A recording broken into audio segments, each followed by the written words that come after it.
Welcome back to another episode of War in Cali. In this episode, I'm going to talk about a tragic event that happened in San Bernardino.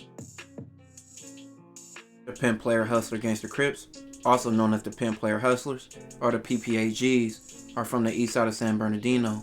They originated in the 80s and became a well-known gang over the years in San Bernardino. With San Bernardino being about an hour away from LA, San Bernardino youths adopted the Crip and Blood identities that eventually became many gangs, like California Garden Crips, Delman Heights Bloods, five-time hometown Gangster Crips, and the Gilbert Street Bloods, just to name a few.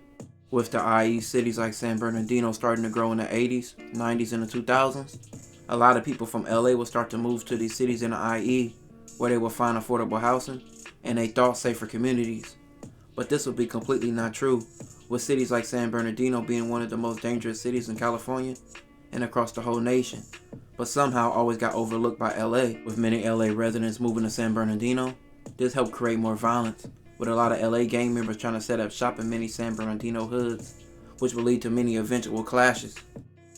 Now the Rollin 60 neighborhood Crips from South Central LA will be a gang trying to set up shop in San Bernardino and sell work in the city in the early 2000s. The Rollin 60s have a long history dating back to the 1970s, where they became a powerful and deadly gang, and probably one of the most known Crip gangs across the country, with the Rollin 60s having chapters all over the country and being known for being big time hustlers and also killers. Many members would be in San Bernardino hustling, and this led to them getting into an altercation with the Pimp Player Hustler Crips, and one of the Pimp Player Hustler Crips would lose his life from this event. A few days later, the Pimp Player Hustler Crips would be out for revenge. November 13th, 2005, the Pimp Player Hustler Crips would get word, and from what they believed, the Rollin 60 Crips were in Cedarwood apartments in San Bernardino. This led to members of the Pimp Player Hustler Crips marching up to Cedarwood apartments and going to apartment 22, where they believed Rollin 60 Crips were in. They began shooting up the apartment. 11-year-old Mynisha Crenshaw sat at the table with her family as they ate dinner in their home, when the Crenshaw family was interrupted by a hail of gunfire, and shots began flying through their door, and Mynisha was shot 4 times, suffering a fatal shot to the chest, causing her to bleed out. Mynisha's death outraged the public and sent city leaders scrambling for solutions to the city's growing crime epidemic.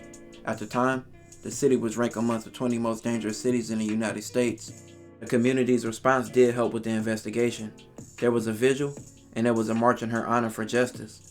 A lot of people was coming forth for information to help get it solved, but it was a lot of fear out there, especially with their back and forth shooting of rival gangs. 3 Pimp Player Hustler Crips were later arrested: City, Harold, and Alonzo. Alonzo later agreed to cooperate on Harold and City for a lesser sentence. Mynisha's family would be there for an entire trial. When the judge gave City the opportunity to speak, City rose and turned to address Mynisha's family and said, "I want to tell Mynisha's family I'm sorry for their loss." He said that and sat back down. Harold, who was also sentenced for his role in the slaying, declined to speak. Harold received 94 years and 4 months to life in prison after being convicted of 4 charges. City, who prosecutors said planned the shooting, received 109 years to life for 5 charges. After the sentencing, Mynisha's sister and her mother rose to address the court. Her sister said a soft thanks to everybody for the outcome of the case, and they quickly took their seats again. Mynisha's family looked somber, staring straight ahead, but after the sentence they broke unexpressive stares with satisfaction. Members of the convicted man's family couldn't hide their sorrow during the sentencing. Almost all had tears streaming down their faces, and one had to be escorted out. Mynisha lost her life to a senseless crime that took her life at the young age of only 11. R.I.P. to her. This will conclude this episode. If you haven't already, make sure you check out my previous episodes. Don't forget to like, comment, and subscribe.